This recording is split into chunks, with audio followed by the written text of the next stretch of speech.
আসসালামু আলাইকুম রহমতুল্লাহ। আমি একটু লাইভে আসলাম আজকে। লাইভে আসার কারণ হচ্ছে বাবরি মসজিদ নিয়ে অনেকটাই তোড়পাড় চলছে আমাদের ওয়েস্ট বেঙ্গল, বিশেষ করে যেমন মুর্শিদাবাদ, যেমন উত্তর দিনাজপুর ডিস্ট্রিক্ট, মালদা ডিস্ট্রিক্ট জুড়ে অনেক রকম। আমার লাইভটা চলছে কি না কেউ অ্যাড হলে আমাকে বলবে, বা সাউন্ড ক্লিয়ার আসছে কি না। যদি আসে তাহলে আমাকে অবশ্যই বলবে, আর যদি সাউন্ড ঠিকঠাক না আসে তবুও আমাকে বলবে। আমি আজকে আলোচনা করব বাবরি মসজিদ নিয়ে। যেটা বাবরি মসজিদ 1992 সালে 6 ডিসেম্বরে যেটাকে নিয়ে অনেক তোড়পাড় করে সেটাকে সেটাকে ভেঙে দেওয়া হয় বা সেটাকে বন্ধ করে দেওয়া হয়, যার কারণে তো 6 ডিসেম্বরে সেটাকে বন্ধ করে দেওয়া হয়। এখন যেটা নিয়ে আমি আলোচনা করব সেটা হচ্ছে যে এখন নাকি মুর্শিদাবাদে যেটা হচ্ছে হুমায়ুন কবির বাবরি মসজিদ নির্মাণ করবে, সেটা নিয়ে অনেক তদন্ত চলছে। গোটা ওয়েস্ট বেঙ্গল জুড়ে আমি দেখছি যে কোথা থেকে, মালদা থেকে কে, নদিয়া থেকে কে, মুর্শিদাবাদ থেকে কে, আবার আপনার বারাসাত থেকে ইট বহন করে নিয়ে আসছে মসজিদে, বাবরি মসজিদ বানাবে যার কারণে। তো আসসালামু আলাইকুম, কেমন আছে সাদিকুলদা? হ্যাঁ, আলহামদুলিল্লাহ ভালো। তো সেটা নদিয়া থেকে, আপনার উত্তর 24 পরগনা থেকে ইট নিয়ে আসে যে বাবরি মসজিদ বানাবো। আসলে বাবরি মসজিদটা কি ছিল, মসজিদটা কি, সেটাও আমাদেরকে জানতে হবে, লক্ষ্য রাখতে হবে, তদন্ত করতে হবে। আমাদের শুধু লোকের মুখে শুনলে হবে না, আমাদেরকে জানতে হবে আসলে বাবরি মসজিদটা কি ছিল। তো বাবরি মসজিদটাকে কেন ধ্বংস করা হলো, আর এখন বাবরি মসজিদটাকে বানিয়ে আমাদের মুর্শিদাবাদ ডিস্ট্রিক্টে বানিয়ে আমাদের কি হবে, কি উন্নত হবে, কি লাভ হবে? যদি লাভ না হয় তাহলে আমাদের বানিয়ে লাভ কি? তো আমাদের দিক সেটাও লক্ষ্য রাখতে হবে। আসলে আমি মাত্র দুটো কথা বলবো। তার মধ্যে 1 নম্বর কথা হচ্ছে যে মসজিদ বানাবো কেন, মসজিদ বানার কারণ কি। আসল কথা হচ্ছে, যদি আমি বা আপনি একটি মসজিদ তৈরি করি তাহলে তার উপরে একটা উদ্দেশ্য লাগবে। কি উদ্দেশ্য? যে মসজিদটা আমি বানাচ্ছি কেন। আসলে মসজিদ হচ্ছে কার ঘর? মসজিদ আমার সম্পত্তি না, আমার বাবার সম্পত্তি না, আপনার সম্পত্তি না, আপনার বাবার সম্পত্তি না। মসজিদ, মসজিদ, মসজিদ কথার অর্থ কি? আসলে মসজিদ বানাবো কেন? মসজিদ আসলে বানার কারণ হচ্ছে যে মসজিদ হচ্ছে একটা আল্লাহর সন্তুষ্টি অর্জনের জন্য একটা জায়গা, যেটাতে গিয়ে আল্লাহর ইবাদত হবে, আল্লাহর বান্দাগি হবে, ওটা হচ্ছে মসজিদ। আর আমরা কি করছি, যে মসজিদ বানাচ্ছি, মসজিদ বানিয়ে সেটাকে কি হয় যে আমরা এখন যেটা মসজিদ নিয়ে আলোচনা হচ্ছে সেটা কিন্তু মসজিদ না, এটা হচ্ছে পলিটিক্স, এটা হচ্ছে রাজনীতিবিদ, এটা হচ্ছে ভোট পাওয়ার একটা আশা, যে আমরা হিন্দু মুসলিম এটা ওটা করতেই থাকবো, তাহলে আমরা ভোটটা এরকমভাবে নিয়ে নিবে, এরকমভাবে ও নিয়ে নিবে। এটা হচ্ছে মসজিদ। মসজিদ, মসজিদ এবাদতের ঘর, যেটা হচ্ছে মসজিদ। তো এবাদতের ঘর তৈরি হচ্ছে না, এটা হচ্ছে পলিটিক্স, এটা হচ্ছে ভোট পাওয়ার একটা আশা, যার কারণে মসজিদটা তৈরি করা হচ্ছে বাবরি মসজিদ। তো আমি বলবো যে না, এই দিকে ধ্যান দিবেন না আপনারা। আগে যদি মসজিদ বানাতেই হয়, বাবরি মসজিদ বানাতেই হয়, তাহলে আগে দেখো সেখানে লোকজন কতগুলো আছে, কতজন নামাজ পড়বে, কতজন আল্লাহর ইবাদত বান্দাগি করবে, ওখানে লোকজন হচ্ছে কিনা। মসজিদ বানানোটা এটা কিন্তু এর না, এমএলএ এমপি মন্ত্রীদের কাজ না। মসজিদ আপনি বানাবেন। মসজিদ মসজিদ মানে হচ্ছে যে আল্লাহকে সন্তুষ্ট করার একটা জায়গা, যেখানে তুমি আল্লাহর ইবাদত বান্দাগি করবে, ওটা হচ্ছে মসজিদ।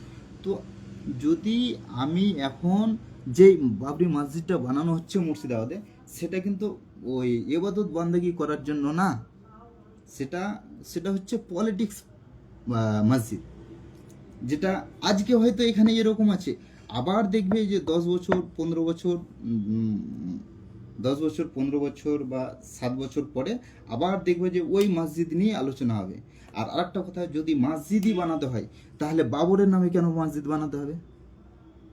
একটা তো যুক্তি থাকা লাগবে যে আমি মসজিদ বানাচ্ছি, তো মসজিদটা বানাবো আল্লাহর সন্তুষ্টির জন্য, কিন্তু বাবরের নাম দেবো কেন?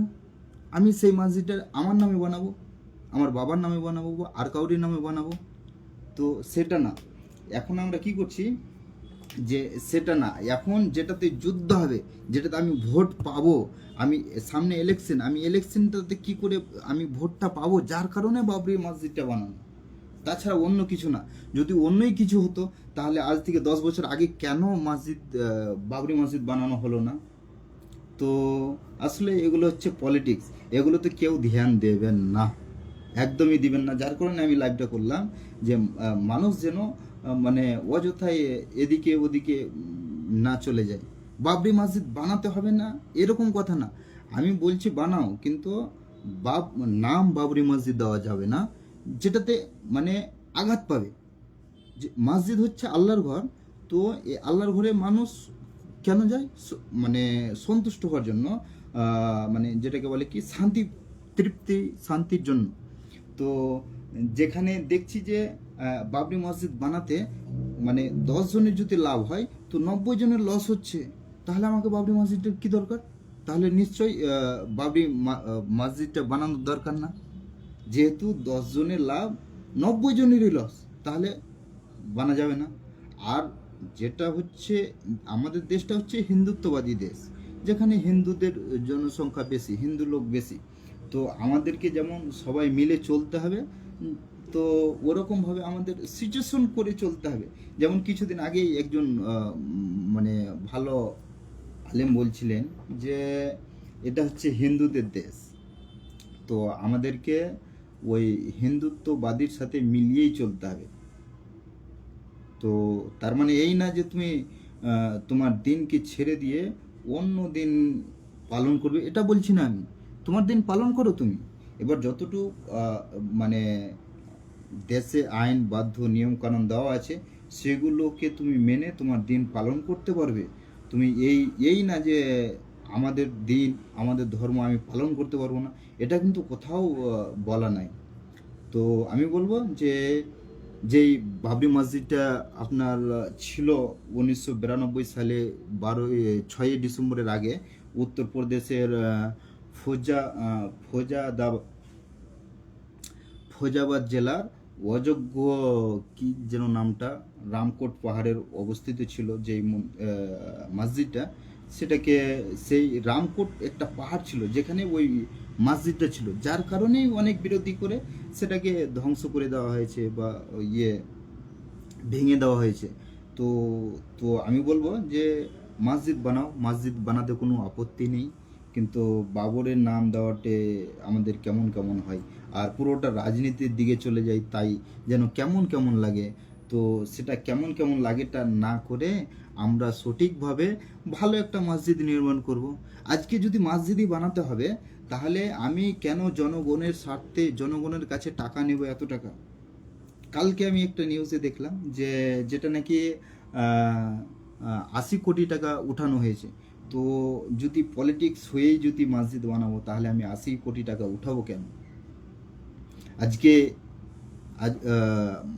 2-3 দিন আগে আমি একটা নিউজ দেখলাম, যেটাতে ঝাড়খণ্ডে কিছু হিন্দু ছেলে কি বলে কিছু সামান বিক্রি করতে গেছে, যেটাকে আমাদের হকারি বলে, আমাদের গ্রামের ভাষায় হকারি করতে গিয়ে সেখানে নাকি অনেক মারধর করে, শুধু মুর্শিদাবাদে জন্ম বা মুর্শিদাবাদের বাসিন্দা বলে, কারণ যে মুর্শিদাবাদে বাবরি মসজিদ তৈরি হচ্ছে। তো মানে লাভ হচ্ছে পার্টির, লাভ হচ্ছে নেতার, লাভ হচ্ছে মন্ত্রীদের, লাভ হচ্ছে লিডারদের, আর মার খাচ্ছে কে? মার খাচ্ছে জনগণ, মার খাচ্ছে আমরা, মার খাচ্ছে আমাদের মতো আরো 10 জন লোক। তা আমরা কেন মার খেতে যাব? তো আল্লাহ যেন সবাইকে বোঝার তৌফিক দেয়। আর ওই বাবরি মসজিদ নিয়ে মানে হট্টগোল করে কোনো কোনো লাভ নাই ভাই। আর যদি ভালো মতামত হয় বা ভালো কোনো দিক হয়, তাহলে নিশ্চয়ই কমেন্ট করবে তোমরা। আর কমেন্ট করে সেটা একটা ভালো মতামত জানাবে। তো এই দুই একটা কথা বলার জন্যই আমি আসলাম যে বাবরি মসজিদ হয়তোবা না বানাটাই বেটার, আর বানালে বাবরি মসজিদ নাম না দিয়ে অন্য নাম দেওয়া দরকার, যেখানে মানে কোনো হিন্দু বা কোনো জনগণ বা কেউ যেটাতে মার না খায়, যেন অন্য মানুষের ক্ষতি না হয়, এই দিকটা দেখে আমাদেরকে কাজ করতে হবে। আমি বাবরি মসজিদ বানাবো আর মার খাবে আমার ভাই, তো তাহলে লাভটা কি হলো আমার? আমি মসজিদ বানিয়ে যদি আমার ভাই মার খায়, তাহলে মসজিদটা বানিয়ে আমার লাভটা কি হলো? তো নিশ্চয়ই এই দিকটা লক্ষ্য রাখতে হবে, যেন মসজিদ বানিয়ে যেন কারোর ক্ষতি না হয়। তুমি আল্লাহকে সন্তুষ্ট করার জন্য ঘর বানাবা আর জনগণ মার খাবে, এটা কেমন দেখাচ্ছে না? তো সেটার দিকে লক্ষ্য রাখতে হবে, সেটা যেন না হয়, সেই দিকটা লক্ষ্য রেখেই কাজ করতে হবে। জনগণ জনগণের স্বার্থেই বলছি যে তুমি নদিয়া থেকে ইট বহন করে নিয়ে এসে তোমার কোনো লাভ নাই। কারণ আল্লাহ বলছে যে মানুষকে আমি এরকম কোনো কাজ দিই না যাতে করে মানুষের ওপরে জুলুম হয়, মানুষের ওপর অত্যাচার হয়। তো মানুষের ওপরে যেন কোনো অত্যাচার না হয়, যার কারণেই আমি এই কথাটা বলছি।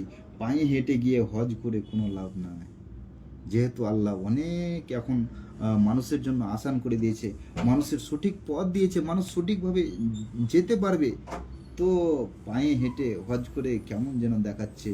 তো আল্লাহকে সন্তুষ্ট করতে হবে, তার মানে এই না যে নিজেকে কষ্ট করে সন্তুষ্ট করতে হবে। কারণ আল্লাহ ফকরবুল আল্লাহ রসুল সাল্লাল্লাহু আলাইহি সাল্লাম বলছেন যে একজন ব্যক্তি নাকি মান্নত করেছে যে আমি আজকে সারাদিন ধূপে দাঁড়িয়ে থাকবো। তো মানুষ যদি সেই ব্যক্তি বলছে আমি সারাদিন আজকে ধূপে মানে রৌদ্র ধূপে সূর্যের আলোতে দাঁড়িয়ে থাকবো, তো আল্লাহ নবী বলছে যে না, এরকম তো আল্লাহ বলেননি যে তুমি তুমি নিজের নাফসের উপর তোমার নিজের নাফসের উপর জুলুম করো, এরকমটা আল্লাহ বা আল্লাহ নবী বলেনি যে তুমি মানুষের উপরে জুলুম করো। নিজেকেই নিজের নাফসের উপর জুলুম করে, নিজের নাফসের উপর জুলুম করে কোনো লাভ নাই। তো আমি এতটুকুই বলবো যে নিজের নাফসের উপর জুলুম করে কোনো লাভ নাই ভাই। তো এবার নিজেরাই দেখে শুনে বুঝে সুঝে কাম করবে। আর কারোর কোনো মতামত থাকলে অবশ্যই কমেন্টে জানাবে, নিশ্চয়ই আমি আবার রিপ্লাই করবো ইনশাল্লাহ। ঠিক আছে, ভালো থাকো। আসসালামু আলাইকুম রহমতুল্লাহ।